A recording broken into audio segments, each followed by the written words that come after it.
Di pelayanan kesehatan, analisis jabatan bukan sekadar dokumen administratif. Dari sinilah mutu layanan, keselamatan pasien, dan ketepatan penempatan tenaga mulai dijaga secara sistematis. Dalam sesi ini, kita akan membangun pemahaman yang utuh tentang analisis jabatan di lingkungan pelayanan kesehatan. Kita mulai dari konsep dasarnya, supaya setiap istilah dan tujuan Anjab dipahami dengan konteks yang tepat. Lalu kita bahas cara menyusun uraian jabatan, syarat jabatan, dan standar kerja yang relevan bagi tenaga medis maupun non-medis. Setelah itu, kita masuk ke analisis beban kerja WSN dan bagaimana hasilnya dipakai untuk perencanaan tenaga, kinerja, dan remunerasi yang lebih tepat. Secara sederhana, analisis jabatan adalah proses mengidentifikasi apa yang dikerjakan dalam sebuah jabatan, mengapa pekerjaan itu dilakukan, dan kompetensi apa yang dibutuhkan. Hasilnya membantu organisasi menyusun pembagian tugas yang jelas, menetapkan kebutuhan kompetensi, dan memastikan setiap posisi mendukung pelayanan yang aman. Di sektor kesehatan, Anjab punya bobot lebih besar karena pekerjaannya sangat terspesialisasi dan saling bergantung antar profesi. Keputusan siapa melakukan apa tidak hanya berdampak pada efisiensi, tetapi juga pada keselamatan pasien di setiap tahap layanan. Selain itu, banyak jabatan di fasilitas kesehatan terikat pada regulasi, lisensi, kewenangan klinis, dan standar profesi yang tidak bisa dipertukarkan begitu saja. Karena itu, analisis jabatan di bidang kesehatan harus peka terhadap risiko kerja, beban tanggung jawab, dan mutu pelayanan yang diharapkan. Ada 3 pilar utama dalam analisis jabatan yang saling melengkapi dan tidak bisa dipisahkan. Pilar pertama adalah uraian jabatan. Bagian ini menjelaskan identitas jabatan, tugas pokok, tanggung jawab, wewenang, serta hubungan kerja di lapangan. Untuk perawat misalnya, uraian jabatan perlu menegaskan tindakan yang dilakukan, pelaporan yang wajib, dan batas kewenangan dalam pelayanan. Pilar kedua adalah spesifikasi jabatan. Di sini kita menetapkan pendidikan, pelatihan, sertifikasi, pengalaman, dan kompetensi yang harus dimiliki pemegang jabatan. Pilar ketiga adalah standar kinerja, yaitu ukuran hasil kerja yang dipakai untuk menilai mutu, ketepatan waktu, kepatuhan prosedur, dan kontribusi terhadap layanan. Kalau 3 pilar ini disusun dengan baik, rumah sakit memiliki dasar yang kuat untuk merekrut, menempatkan, membina, dan mengevaluasi tenaga secara lebih adil. Di rumah sakit, ketidakjelasan jabatan bisa berujung pada pekerjaan yang tumpang tindih, tugas yang terlewat, atau keputusan yang diambil oleh orang yang tidak tepat.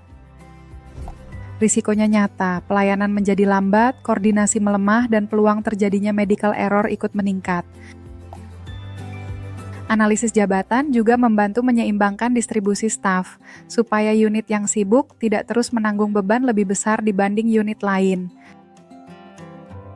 Di saat yang sama, setiap tenaga mendapat kepastian tentang kewenangan dan batas tanggung jawabnya dalam alur pelayanan. Semua itu penting pula untuk akreditasi karena dokumen jabatan yang rapi menunjukkan bahwa tata kelola SDM berjalan sesuai standar.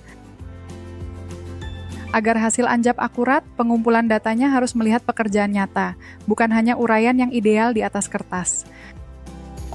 Metode pertama adalah observasi langsung. Cara ini membantu kita melihat alur kerja, interaksi antar tugas, dan hambatan yang muncul selama pelayanan berlangsung.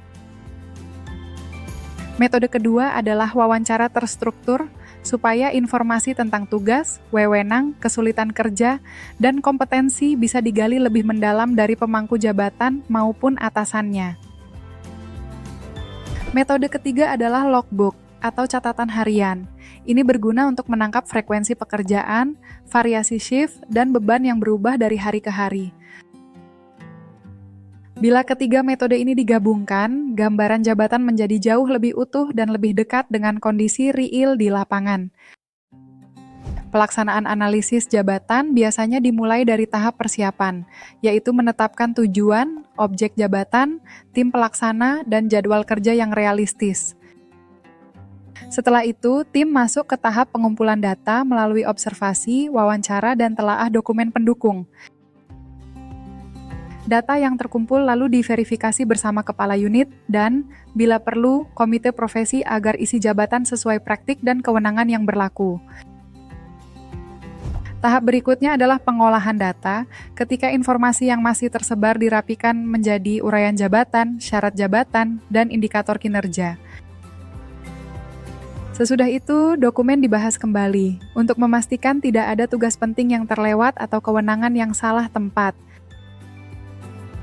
Baru kemudian hasil akhirnya ditetapkan sebagai dokumen resmi yang bisa dipakai bersama oleh SDM, manajemen, dan unit pelayanan. Selain mengetahui isi jabatan, kita juga perlu menghitung berapa tenaga yang sebenarnya dibutuhkan. Disinilah metode WSN menjadi sangat berguna. WSN adalah cara menghitung kebutuhan SDM berdasarkan beban kerja nyata yang dikerjakan oleh suatu kategori tenaga kesehatan. Perhitungannya dimulai dari waktu kerja efektif, yaitu waktu kerja yang benar-benar tersedia setelah dikurangi cuti, libur, pelatihan, dan ketidakhadiran yang sah. Berikutnya, kita menetapkan standar beban kerja, yaitu berapa banyak kegiatan utama yang bisa diselesaikan oleh satu tenaga dalam periode tertentu.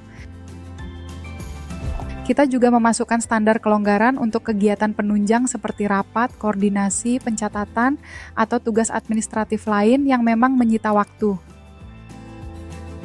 Dengan dasar itu, WISN membantu rumah sakit menghitung kebutuhan real tenaga secara lebih objektif daripada sekadar menebak atau mengikuti kebiasaan lama.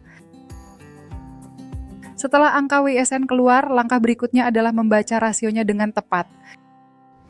Kalau rasio menunjukkan defisit, artinya tenaga yang tersedia lebih sedikit daripada kebutuhan real. Kondisi ini sering memicu kelelahan, burnout, dan penurunan kualitas layanan. Kalau rasionya seimbang, unit memiliki jumlah tenaga yang relatif sesuai dengan beban kerja yang harus ditangani. Sementara itu, surplus menunjukkan ada ruang untuk redistribusi, penyesuaian peran, atau evaluasi ulang penempatan agar sumber daya tidak menumpuk di satu titik. Jadi rasio WISN bukan sekadar angka. Rasio ini memberi sinyal apakah sebuah unit perlu tambahan tenaga, penataan ulang, atau perbaikan proses kerja. Supaya lebih konkret, mari kita bandingkan dua jabatan yang sama-sama penting tetapi sangat berbeda karakter pekerjaannya.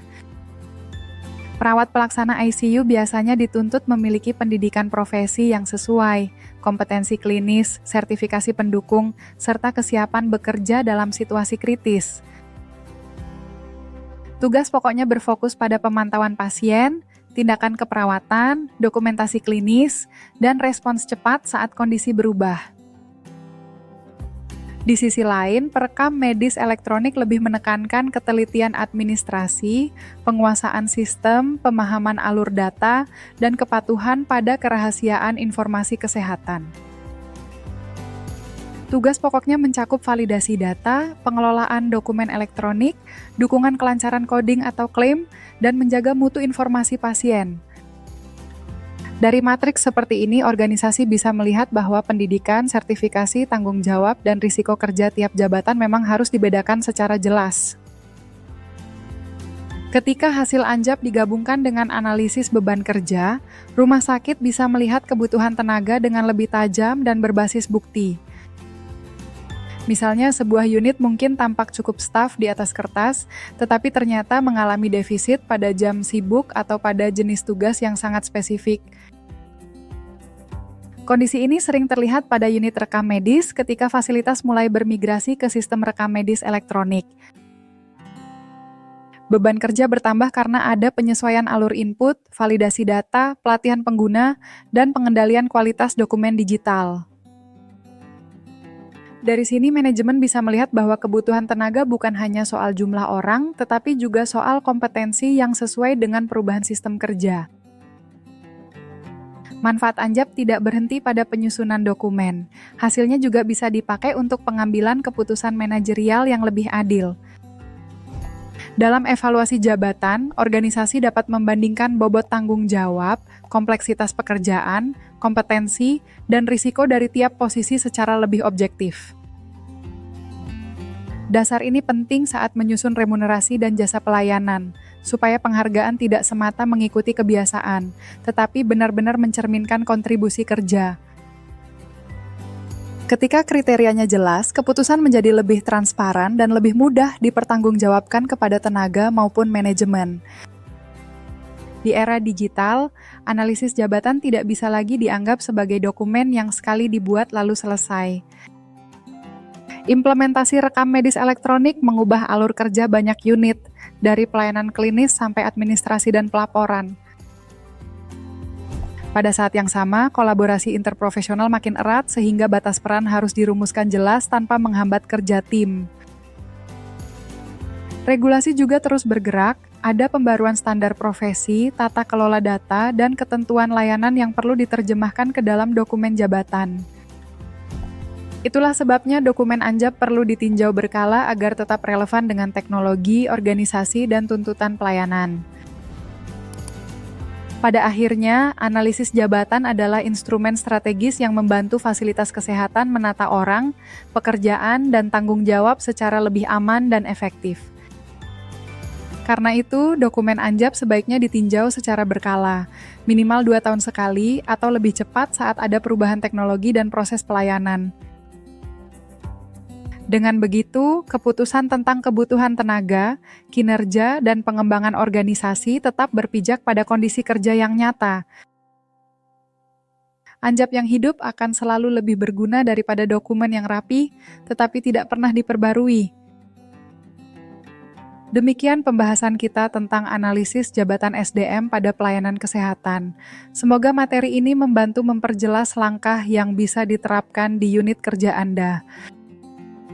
Jika materi ini dibahas kembali dalam sesi tanya-jawab internal, gunakan hasilnya untuk meninjau kebutuhan tenaga, peran, dan perbaikan dokumen secara lebih terarah. Terima kasih.